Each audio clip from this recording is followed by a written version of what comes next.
नमस्कार. लक्षवेधीच्या या भागामध्ये आपल्या सगळ्यांचं स्वागत. मी प्रसाद काथे. राष्ट्रवादीच्या वर्चस्वाची लढाई सुरू असताना त्या दरम्यान वर्चस्वाच्यासाठी जे दोन गट सक्रिय आहेत त्यांच्यातले शब्दबाण काहीही केल्या थांबत नाहीयेत. गेल्या टप्प्यामध्ये राष्ट्रवादीतल्या वर्चस्वाच्या निमित्तानं अजित पवार आणि इतर असा सामना रंगला असताना आताच्या ताज्या घडामोडींमध्ये अजित पवार आणि जितेंद्र आव्हाड असा सामना रंगलेला दिसतो आहे. ज्या क्षणापासून अजित पवारांनी वेगळी भूमिका घेतली त्या क्षणापासून शरद पवारांच्या बाजूनं आणि शरद पवारांची भूमिका मांडण्यासाठी जितेंद्र आव्हाड सर्वाधिक वेळेला अजित पवारांच्या अंगावर जाताना दिसतात. अजित पवारांच्या संदर्भात आपली भूमिका अधिक तीव्रपणे मांडण्यासाठी त्यांनी आत्तापर्यंत अनेकदा तीव्र, तीक्ष्ण, स्पष्ट असे शब्दबाण अजित पवारांच्यावर सोडलेले आहेत आणि त्याला तेवढंच तीव्र, तीक्ष्ण, स्पष्ट उत्तर हे अजित पवारांच्या गटानं दिलेलं आहे. अजित पवार गट विरुद्ध सुप्रिया सुळे गट असा हा संघर्ष टप्प्याटप्प्यानं पुढे सरकतोय आणि या सगळ्या स्थितीत नको त्या संदर्भांना सुद्धा आणलं जातं आहे. शरद पवारांची शेवटची निवडणूक कधी इथपासून ते शरद पवारांच्या मरणाची वाट पाहताय का इथपर्यंतचे शब्दप्रयोग केले जात आहेत आणि हे महाराष्ट्र उघड्या डोळ्यानं आत्ता पाहतो आहे. महाराष्ट्र ते नोंदवून घेतो आहे. या शब्दबाणांच्यामुळे जी प्रतिमा महाराष्ट्रात तयार होतीये त्यामुळे पक्षाचं वाटोळं होतंय की याआधीच पक्षाचं वाटोळं झालेलं आहे हे चर्चेत यायला हवं. आपल्याला अशा प्रकारच्या गोष्टींची चर्चा का करावी लागते हा मुद्दा आहे. सर्वसाधारणपणे राष्ट्रवादीच्या कोणत्याही मुद्द्यांवर चर्चा करायला गेली की बचावात्मकरित्या एक गट असं सांगतो की हा आमचा अंतर्गत मामला, यावर चर्चा करू नका. पण प्रत्यक्षात त्यांना लक्षात आणून द्यावं लागतं की राष्ट्रवादी हा काही वैयक्तिक मामला नाही. तो एक जनतेत जाणारा, जनतेची मतं घेणारा आणि जनतेच्या विकासाच्या अनुषंगानं भूमिका घेणारा पक्ष आहे. त्यामुळे तिथं जे काही होतं त्याची सार्वजनिक चर्चा व्हायला हवी. आत्ताच्या घडीला राष्ट्रवादीचं जर वाटोळं झालेलं असेल तर त्याला जबाबदार कोण हे चर्चेत यासाठी येणं गरजेचं आहे, कारण त्या आधारे जनतेला ठरवता यावं भविष्यात या पक्षाच्या कोणत्या गटाच्या बाजूने उभं राहायचं आणि वाटोळं करणाऱ्या माणसाचं काय करायचं. चर्चेला आपण आपल्या सोबत असलेल्या मान्यवरांना परिचित करून घेऊयात. आपल्या सोबत या चर्चेमध्ये दोन मान्यवर आहेत. पुरेसा वेळ प्रत्येक गटाला मिळावा याच्यासाठी आपण दोन्ही मान्यवरांना स्वाभाविकरित्या पहिल्यापासून सहभागी करून घेतले आणि त्यांच्या व्यतिरिक्त इतर कुठला मान्यवर आता ठेवलेला नाही. त्यामुळे दोन्ही मान्यवरांना एक छोटीशी विनंती आहे, आपण दोघांनीही पुरेसा आपल्याला दिलेला वेळ पाळावा, दुसऱ्यालाही बोलू द्यावं. आपल्या सोबत दादा गटाचे प्रवक्ता प्रतिनिधी या नात्यानं उमेश पाटील आहेत. ते आत्ता त्यांच्या मार्फत पक्षाचे घोषित मुख्य प्रवक्ता आहेत. आपल्या सोबत विकासजी लवांडे आहेत. ते राष्ट्रवादीचे या चर्चेतले प्रतिनिधी आहेत. सुप्रिया सुळेंचे, शरद पवारांचे ते प्रतिनिधित्व या चर्चेत तर करतायतच, पण ते जितेंद्र आव्हाडांचे अत्यंत विश्वासू आहेत. मला पहिला प्रश्न विकासजी आपल्याला विचारायचा आहे. पक्षाचं वाटोळं जितेंद्र आव्हाडांनी केलं अशा निष्कर्ष धनंजय मुंडे यांनी काढला. मुळात हा निष्कर्ष केवळ धनंजय मुंडे यांच्या तोंडातून जेव्हा बाहेर येतो तेव्हा तो केवळ त्यांचा नसतो, तो त्या गटाचा विचार असतो. जितेंद्र आव्हाडांवर इतकी तीव्र, तीक्ष्ण, स्पष्ट टीका होतीये, आपलं उत्तर आहे का? मुळामध्ये धनंजय मुंडे यांचं स्टेटमेंट जे काय आहे, त्यांनी जी काय भूमिका आज मांडली जितेंद्र आव्हाड साहेबांच्या वक्तव्याच्या निमित्ताने, खरं तर उलटा चोर कोतवाल को डाटे अशा प्रकारचे एक म्हण आहे आपल्याकडे. म्हणजे ज्यांनी स्वतः सुरुवातीला भारतीय जनता पार्टीत असताना याच धनंजय मुंडेंनी आपल्या चुलत्याबरोबर विश्वासघात केला, चुलत्याबरोबर त्यांचं जुळलं नाही, स्वतःचं मुंडे कुटुंब त्यांनी त्या ठिकाणी राजकारणामध्ये दोन भाग करून पवार साहेबांच्या आणि अजितदादांच्या आश्रयाला त्या काळात आले आणि पवार साहेबांनी यांना नेतृत्व करण्याची संधी दिली, विरोधी पक्ष नेतेपद दिलं, मंत्रीपद कॅबिनेट दर्जाचं दिलं. अशा पद्धतीने संधी मिळाल्यानंतर त्यांनी जो स्वतःच्या मुंडे कुटुंबामध्ये जो डाव टाकला धनंजय मुंडेंनी स्वतःच्या चुलत्याबरोबर, तोच डाव त्यांनी अजितदादांना टाकायला लावला. तुम्हाला आठवत असेल अजितदादा जेव्हा बाहेर पडले राष्ट्रवादी काँग्रेसमधून आणि त्यांची बांद्र्याला जेव्हा सभा झाली, त्या सभेमध्ये अजितदादांच्या भाषणाच्या आधी धनंजय मुंडेंचं भाषण झालं. ते भाषण जर का आपण शांतपणे नीटपणे ऐकलं तर लक्षात येईल आपल्याला की अजितदादाला जाळ कोण घालत होतं, कोण काडी लावत होतं, कोण याच्यामध्ये आगीत तेल ओतत होतं आणि अजितदादांना बोलायला कोण भाग पाडत होतं हे धनंजय मुंडेंचं भाषण त्या ठिकाणी अतिशय रेकॉर्डवर आहे, ते पब्लिक डोमेन मध्ये आहे, ते जरूर आपण ऐकावं. हेच धनंजय मुंडे तिथे म्हणत होते की दादा आता तुमचं मन रडत असेल, दादा तुम्ही आता मन मोकळं करा, असं वगैरे वगैरे खूप काहीतरी भावनिक बोलून दादांना गरम करण्याचं काम धनंजय मुंडेंनी केलं. याच धनंजय मुंडेंनी फडणवीस आणि अजितदादांच्या मध्यस्थाची भूमिका सातत्याने बजावली. हेच धनंजय मुंडे त्या ठिकाणी ते काम करत होते, प्रफुल्ल पटेल, आणि हे सगळे मिळूनच हे सगळं अजितदादाला त्या ठिकाणी घेऊन गेलेले आहेत. पण विकासजी, आपल्याला असं वाटतं मनापासून की अजित पवार हे आता साठीच्याच श्रेणीतले आहेत, ते धनंजय मुंडेंचं ऐकून सगळं करतात, त्यांचं ऐकून सगळं वागतात? अहो, अजित पवार हे काय आज काल आलेले नाही आहेत, दीर्घकाळ महाराष्ट्राच्या राजकारणातलं व्यक्तिमत्व आहे. आणि धनंजय मुंडेंचं भाषण तुम्ही काढून बघा, मी तुम्हाला पुरावा दिला ना त्यासाठी. जी, अजितदादांनी त्यावेळेस जे भाषण धनंजय मुंडेंचं आधी झालं, त्या धनंजय मुंडेंच्या भाषणाचेच पार्श्वभूमी अजितदादांच्या भाषणाला त्यावेळेस आहे. दुसरी गोष्ट, अजितदादा आता 65 वर्षाचे मला माहितीये, ते आता ज्येष्ठ नागरिक झालेत, याच्याबद्दल काही दुमत नाहीये, त्यांना रिटायर व्हायची वयाची मर्यादा नाहीये. परंतु ते धनंजय मुंडेंच्या बाबतीत जे काय आता स्टेटमेंट तुम्ही घेऊन चर्चेला घेऊन बसलोय आपण, या धनंजय मुंडेंनी जे काय केलंय ते जग जाहीर आहे ना, महाराष्ट्रासमोर आहे ना. त्यामुळे त्यांनी या संदर्भात बोलायचा नैतिक अधिकार धनंजय मुंडेंना काहीच नाही. बर, पटकन आता उमेश पाटलांपर्यंत उत्तराच्या निमित्तानं जाणं गरजेचं आहे. उमेश पाटील, वाटोळं पक्षाचं जितेंद्र आव्हाडांनी केलं या निष्कर्षापर्यंत धनंजय मुंडे आले. धनंजय मुंडे हे अजित पवारांचं कान भरतायत, ही चर्चेतली एक भूमिका आहे. ती एका क्षणासाठी बाजूला ठेवा, विकासजींना आपल्याला उत्तर द्यायची संधी मिळेलच, पण मूळ मुद्द्यालाही आपल्याला हात घालणं गरजेचं आहे. पक्षाचं वाटोळं जितेंद्र आव्हाडांनी केलं असेल तर जितेंद्र आव्हाडांनी नक्की असं काय केलं की ज्याच्यामुळे पक्षाचं वाटोळं झालं?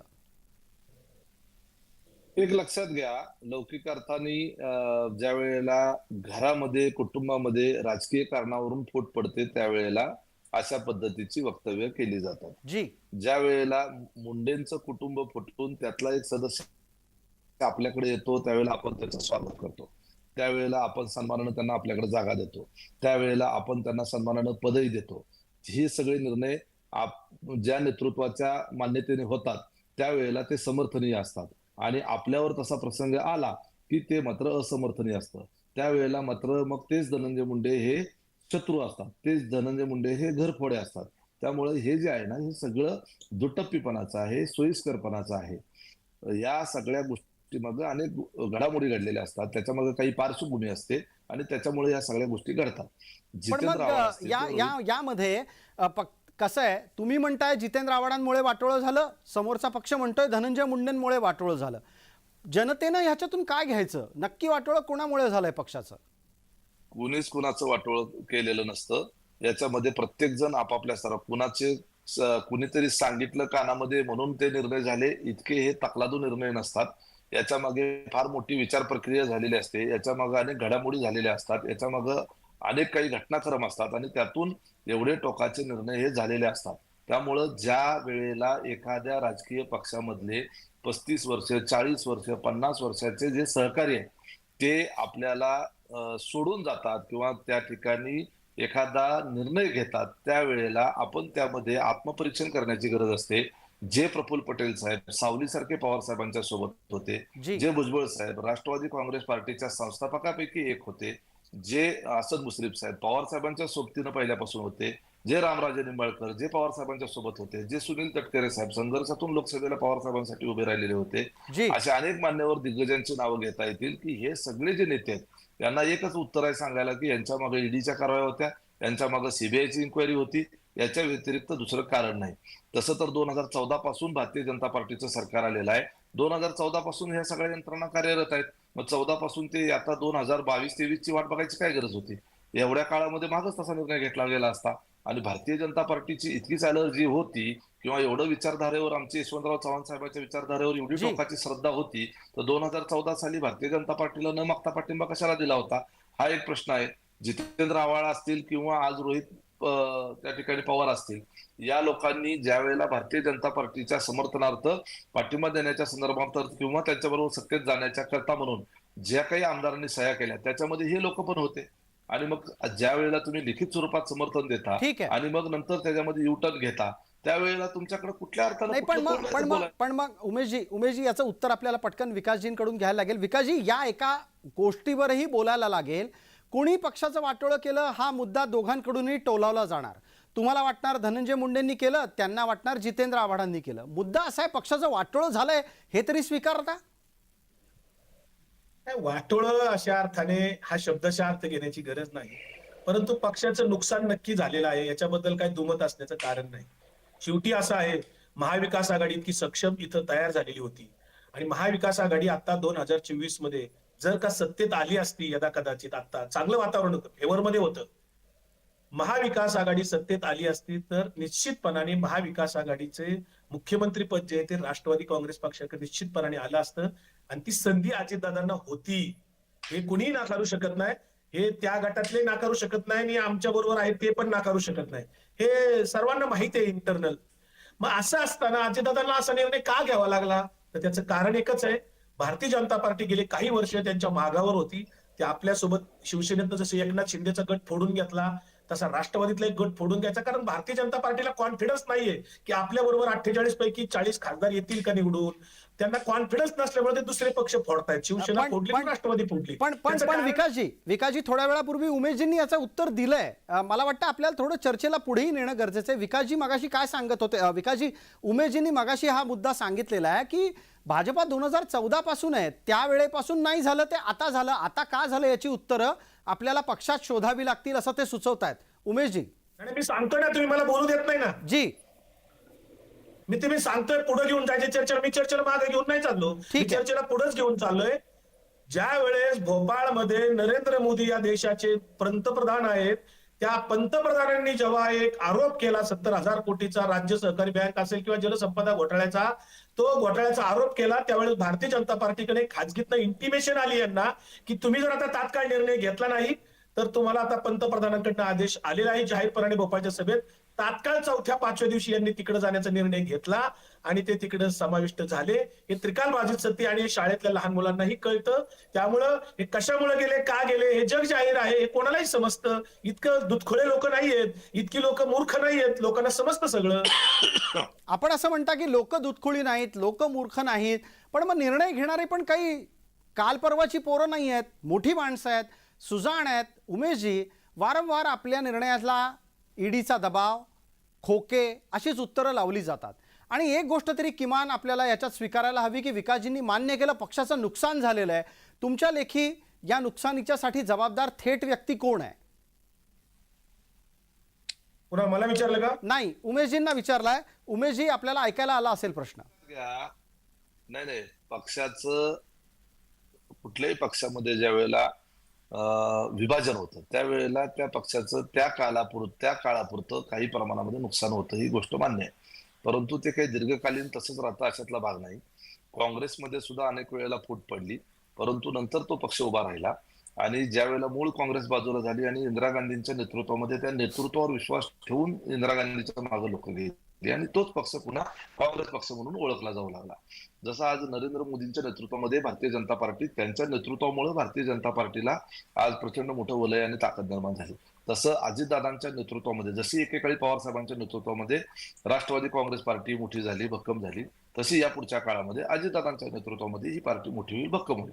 त्याच्यामुळं आज त्या ठिकाणी काही प्रमाणामध्ये नुकसान दिसत असलं तरी भविष्य काळामध्ये दादांच्या नेतृत्वामध्ये निश्चितपणे ही पार्टी पूर्वीपेक्षा अधिक भक्कम झाल्याशिवाय राहणार नाही, याच्यामध्ये काही शंका नाही. म्हणजे तुम्हाला असं म्हणायचं की आजची जी स्थिती आहे ती केवळ आणि केवळ तात्पुरती आहे, ती भविष्यात तशी राहणार नाही. मग भविष्यात तशी राहणार नसेल तर आजच्या स्थितीला जे जबाबदार आहेत त्यांना तुम्ही काही शिक्षा तरी किमान देणार आहात की नाही? का आपण ती सगळी जबाबदारी जनतेवर सोडायची?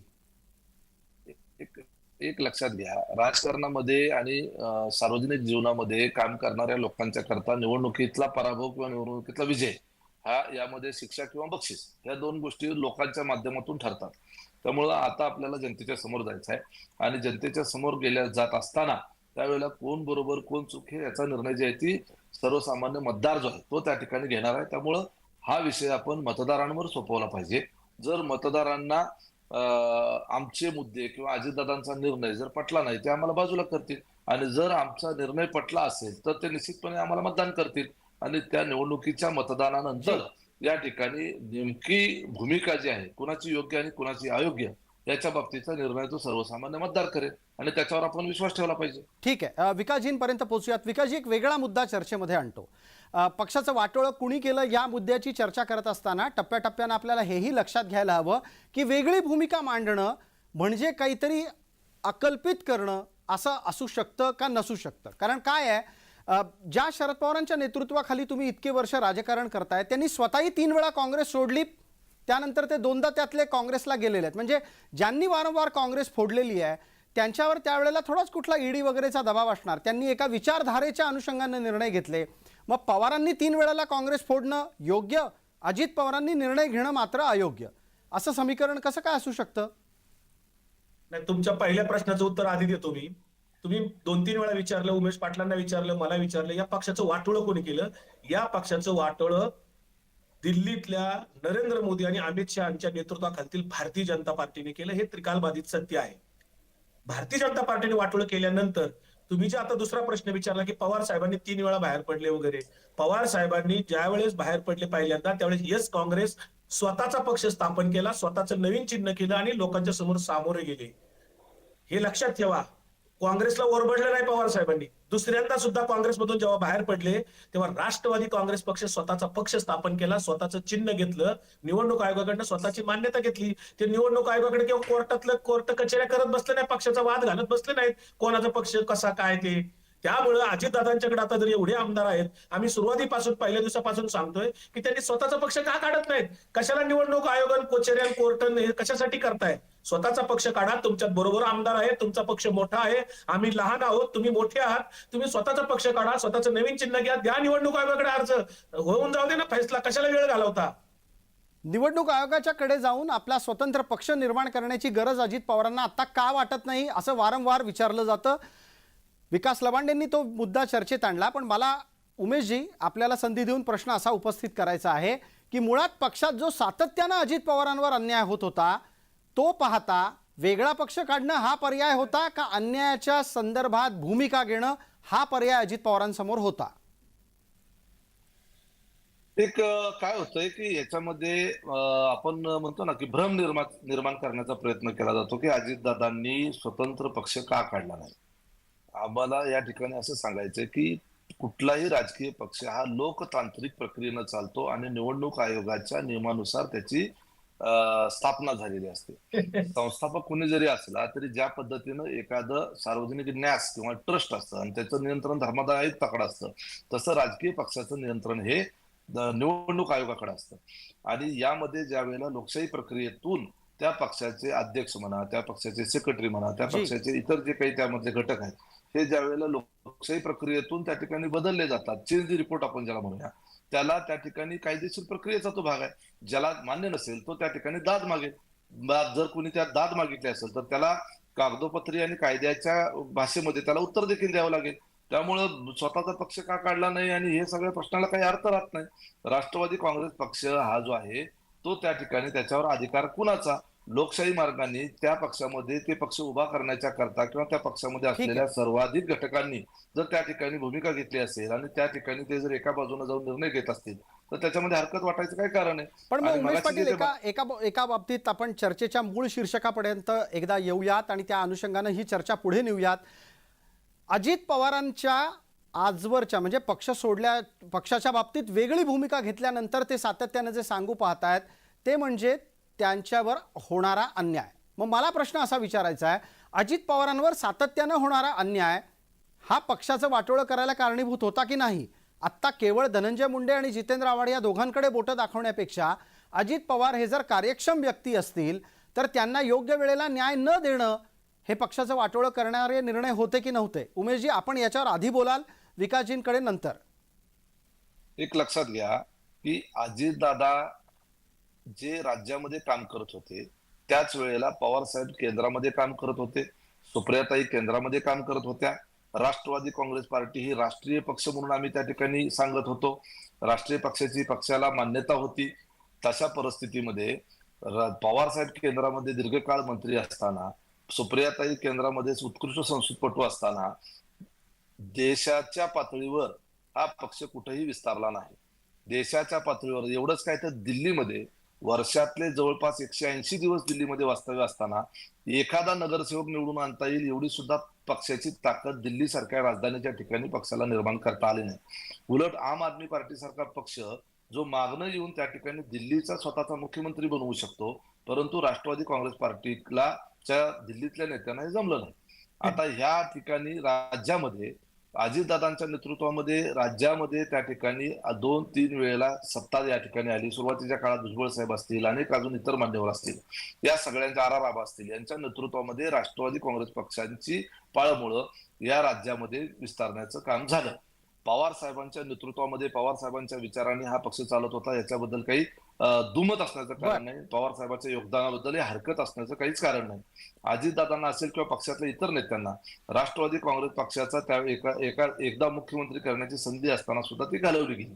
आता प्रश्न असा आहे की हे लोक काय म्हणतात की अजितदादांना 2 वेळा मुख्यमंत्री, 3 वेळा उपमुख्यमंत्री केलं, मंत्री केलं, हे सगळं पवार साहेबांनी केलं, हे सगळं मान्य आहे, स्वीकारलं. परंतु त्या दादांच्या मध्ये तशा पद्धतीच्या क्षमता होत्या आणि म्हणून करता त्या ठिकाणी राज्यामध्ये जर आपल्याला हा पक्ष वाढवायचा असेल आणि आणखी विस्तार करायचा असेल तर दादांसारख्या कार्यक्षम नेत्याच्या हातामध्ये जबाबदाऱ्या दिल्या पाहिजे. याच्याकरता म्हणून त्या वेळेचे निर्णय झाले.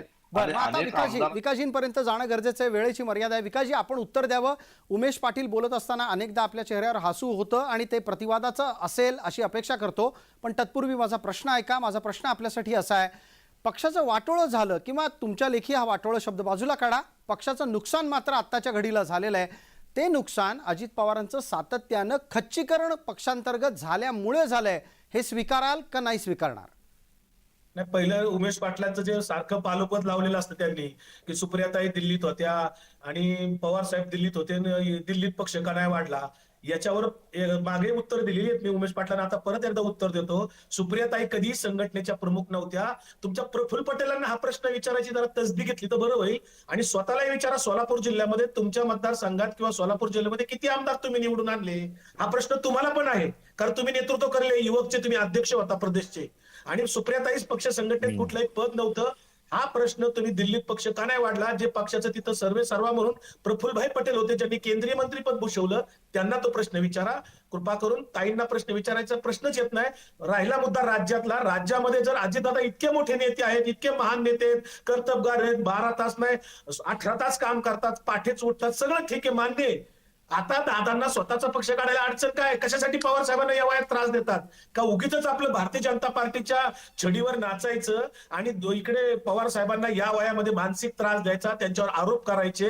त्यांचा पक्ष संस्थापक येते, त्यांचा पक्ष त्यांना सोडा ना, बोडका तोडका जसा असेल तसा पक्ष पवार साहेबांना ठेवा.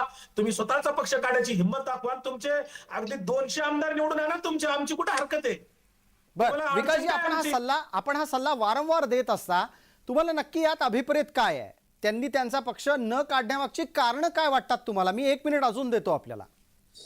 याच्यात अभिप्राय एकच आहे. जशा पद्धतीनं उद्धव ठाकरेंचा पक्ष नार्वेकरांच्या माध्यमातून उद्धव ठाकरेंकडनं काढून घेतला, निवडणूक आयोगाच्या माध्यमातून काढून घेतला, तीच रणनीती आता राष्ट्रवादीच्या बाबतीमध्ये नार्वेकर असेल, निवडणूक आयोगाच्या माध्यमातून काहीतरी ते परत करायचं आणि परत सुप्रीम कोर्टात ही लढाई जाणार. हे सगळं त्रास देण्याचं आहे. जर का मी म्हणतो माझ्यात कॉन्फिडन्स आहे, जर भारतीय जनता पार्टीत कॉन्फिडन्स आहे, त्यांना शिवसेना फोडावीशी का वाटते, राष्ट्रवादी फोडावीशी का वाटते? तसा जर अजितदादा तितका कॉन्फिडन्स आहे महाराष्ट्राचं नेतृत्व करण्याचं, त्यांच्यावर अन्याय झाला वारंवार, असा अन्याय आमच्यावर पण पक्षाने करायला पाहिजे होता. बाकीच्यांच्यावर अनेक आमदार आहेत महाराष्ट्रामध्ये की ज्यांच्यावर अजितदादाला जितकं मंत्रीपद मिळालं, वळसे पाटलांना मिळालं, छगन भुजबळांना मिळालं, हसन मुश्रीफांना मिळालं, प्रफुल्ल पटेलांना मिळालं, या सगळ्यांना मंत्रीपद मिळाली. असाच अन्याय बाकीच्या सुद्धा आमदारांच्या पवार साहेबांनी करायला पाहिजे होता. ठीक आहे विकासजी, वेळेची मर्यादा आहे. उमेश पाटलांना उत्तर द्यायची संधी देतो आहोत. उमेशजी, तुम्ही पक्षाच्या नुकसानीची चर्चा करत असताना उत्तर देण्याचा, तुमची भूमिका मांडण्याचा आतापर्यंत प्रयत्न केलात, पण समोरून होणारा प्रतिवादही लक्षात घ्या. ते सरळ तुम्हाला कायम असं विचारतायत की पक्षाचं नुकसान होत असेल तर आपण आपली वेगळी भूमिका घेऊन दाखवा, वेगळा पक्ष करून दाखवा. अजित पवार वेगळा पक्ष काढणार का आहेत त्या पक्षावरच दावा सांगणार? एक लक्षात घ्या, राजकीय पक्ष काही स्वतःची वैयक्तिक खाजगी प्रॉपर्टी समजतात का लोक? मग ते शिवसेना असेल किंवा त्या ठिकाणी राष्ट्रवादी काँग्रेस पार्टी असेल, पक्षाचं स्थापना केल्यानंतर स्थापना केली म्हणून माझी ती व्यक्तिगत प्रॉपर्टी होते? पॉलिटिकल पार्टी ही पब्लिक प्रॉपर्टी आहे. आणि त्याच्यावर तो पब्लिकचा राईट आणि त्या पब्लिकचे रिप्रेझेंटेटिव्ह जे असतात ते रिप्रेझेंटेटिव्ह एवढ्यासाठीच असतात की त्यांच्या वतीनं त्यांनी निर्णय घ्यायचा असतो आणि त्या सगळ्या रिप्रेझेंटेटिव्हच्या प्रतिनिधित्व करणाऱ्यांनी जो काही निर्णय घेतलाय तो लोकशाही मार्गाने असेल तर स्वीकारायला तुम्हाला काय अडचण आहे. तुमच्या या राजकीय पक्षामध्ये तुमच्याकडे जनमत आणि बहुमत हे पक्षांतर्गत राहिलं नसेल तर तुम्ही ते सोडायची तयारी ठेवली पाहिजे. बर बहुसंख्य लोक जे आहेत पक्षांतर्गत ती जर तुमच्या पाठीशीच राहिलेली नाहीयेत तर तुम्ही बळजबरीच का माझ्याकडे ठेवा म्हणून हे करता. तुमची खासगी जमीन असेल, बंगला असेल, गाडी असेल ती माझी आहे तर माझी ठेवा म्हणून सांगा. ती काही कोणी पळवून नेलेली नाहीये. राजकीय पक्ष ही पब्लिक डोमेनचा विषय आहे. तुमचं तुम्ही घ्या तुमचं तुम्ही सोडा हे म्हणण्याला अर्थच नाही. उमेश पाटलांनी एक महत्त्वाचं वळण दिलं चर्चेला. वेळेची मर्यादा आहे याची मला पूर्ण कल्पना आहे, पण विकासजी या एका महत्त्वाच्या मुद्द्यावरही आपण पटकन बोलते व्हा. एका मिनिटात सांगा, पक्षांतर्गत शरद पवारांनी आपलं नेतृत्व, आपल्या नेतृत्वाची पकड गमावली होती हे यातून सूचित केलं गेलंय आणि मला वाटतं की आजच्या शीर्षकाचं उत्तर आपल्याला इथं सापडलंय. पक्षाचं वाटोळं कुणी केलं तर ज्यांचं नेतृत्व आणि ज्यांच्या नेतृत्वाची पकड ढिली झाली आहे त्यांनी पक्षावर कब्जा ठेवण्याचा प्रयत्न केल्यामुळे या पक्षाचं नुकसान झालं का? विकासजी 1 मिनिट उरलंय चर्चेचं. नाही, तुम्हाला काही मनमानी निष्कर्ष काढता येईल. आपण काही कोर्ट नाहीये, कोणी निष्कर्ष काढायचं ते सुप्रीम कोर्ट काढेल. कारण इथे निवडणूक आयोगावर पण विश्वास राहिलेला नाही आणि नार्वेकरांच्यावर तर अजिबात विश्वास नाही. नार्वेकरांनी जो निकाल शिवसेनेच्या बाबतीतला दिला त्याच्यानंतर जनतेमध्ये जे काही कोर्ट भरवलं उद्धव ठाकरेंनी आसिम सरोदेंना आणून वगैरे ते सगळं जगाने पाहिलं. सगळे कागदपत्र पुरावे सगळे आणि लेजिस्लेटिव्ह पार्टी, विधिमंडळातली पार्टी आणि राजकीय पक्ष निवडणूक आयोगाचा याचा काही संबंध नसतो. निवडणूक आयोगाकडे प्रदेशाध्यक्ष आमचे आजही जयंत पाटील साहेबच आहेत, राष्ट्रीय अध्यक्ष आजही पवार साहेबच आहेत, विधिमंडळाचे नेतृत्व जे करतात ते जयंत पाटीलच आहेत. त्यामुळे पक्षाचे फ्रंटल सेल सगळे आमच्या सोबत कायम राहिलेले आहेत. पक्ष संघटनाही पवार साहेबांच्या बरोबरच 90% लोक आहेत. हे जग जाहीर ठीक आहे. आहे. निवडणूक आयोगाकडे त्याच्या पद्धतीने आहे, सगळी कागदपत्र दिलेली आहेत. परंतु निवडणूक आयोग आता कसं काम करता हे जगाला माहिती आहे. ठीक आहे, पण आपण याचं उत्तर देताना थोडीशी आणखीन वेळेची संधी घेऊ इच्छिता का की पवारांचा पक्षावर ताबा आहे की नाही? आजही पवार साहेब राष्ट्रीय अध्यक्ष आहेत, जयंत पाटील प्रदेशाध्यक्ष आहेत. पवार साहेब नेतृत्व करू शकतात हे पवार साहेबांनी अनेकदा दाखवून दिले. पवार साहेबांच्या बद्दल शंका घेणारे किती कटू आणि संकुचित बुद्धीचे आहेत, किती स्वार्थी लबाड आहेत हे महाराष्ट्र उघड्या डोळ्यांनी बघतोय. त्यांच्या हयातीत ते जे संस्थापक अध्यक्ष आहेत त्यांच्यावर कृतज्ञपणा दाखवण्याचं काम जी मंडळी करतायत त्यांनी उलटा चोर कोतवाल को डाटे अशा पद्धतीने भूमिका घेतलेली आहे. या लोकांना जनता धडा शिकवेल. आगामी निवडणुकीमध्ये घोडा मैदान जवळ आहे. लोकसभेचे इलेक्शन असतील, विधानसभेच्या निवडणूक असतील, या ठिकाणी सर्व काही कळणार आहे. जनता याचा निर्णय नक्की करेल. ठीक आहे उमेशजी, नैसर्गिक न्यायानं आपल्याला ही संधी देणं मला गरजेचं आहे. 1 मिनिट आपल्यासाठी आहे. विकासजी या ठिकाणी सांगतात ते त्या ठिकाणी मी मगाशीच आधी सांगितलेलं आहे की जनतेच्या कोर्टामध्ये याच्या संदर्भातला निर्णय होईल. यांचे जे मुद्दे आहेत की आम्ही विचाराच्या आधारावर आम्ही या ठिकाणी भारतीय जनता पार्टीसोबत गेलेलो नाही आहोत. या बाबतीमध्ये विकासाचा मुद्दा नव्हता. बर, या संदर्भामध्ये जे काही निर्णय झाले होते ते निर्णय पवार साहेबांच्या संमतीने झाले होते. या संदर्भातल्या ज्या काही बैठका झाल्या होत्या त्या बैठक अहो तुम्हाला मगाच्या एका वेगळ्या चर्चेमध्ये हे पण मी सांगितलं की जर प्रश्नाची उत्तर तुम्हाला मिळालेली आहेत उमेशजी, त्या प्रश्नाची उत्तर तुम्हाला मिळालेली आहे. विकासजी तुम्ही बोलत असताना मी कधीच मध्ये बोलत नाही. तुम्हाला अत्यंत घाणेरडी सवय आहे. तुम्ही खरंच ट्रेनिंग घ्या. तुम्ही लोकांना ट्रेनिंग द्या. जरा मुद्द्याचं बोला, काहीतरी टिकल असं बोला, ऑथेंटिक बोला काहीतरी.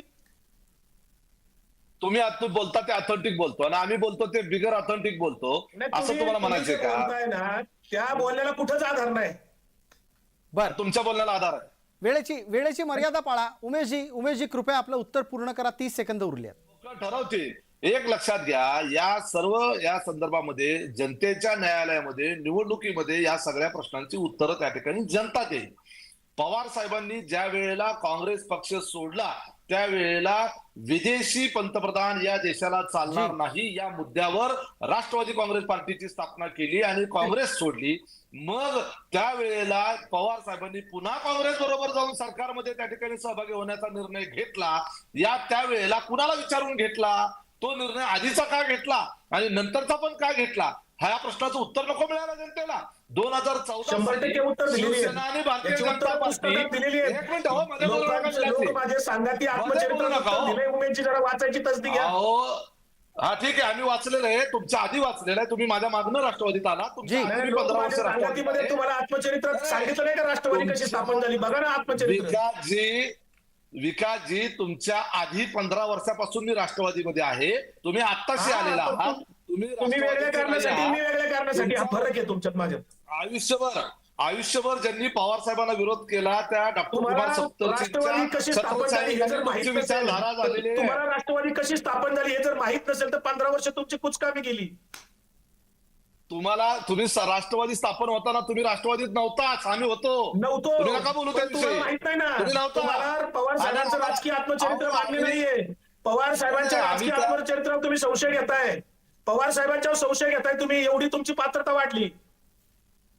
आम्ही मला कुणावरही मला संशय मला मला घेतलेला थोडी नाही. आठवण करून द्यायला लागेल, वेळेच्या मर्यादेची आठवण आपल्या प्रत्येकाला करून द्यायला लागेल. विषय भरकटू देऊ नये, हाही एक जबाबदारीचा भाग आहे माझ्यावर. तुर्तास वेळ मर्यादेची आपल्या दोघांना आठवण करून देतो. आपण दोघेही या चर्चेत सहभागी झालात त्याबद्दल आपले मनपूर्वक आभार. लक्षवेधीच्या या चर्चेत तुर्तास इतकंच. सर्व प्रेक्षकांना जय महाराष्ट्र.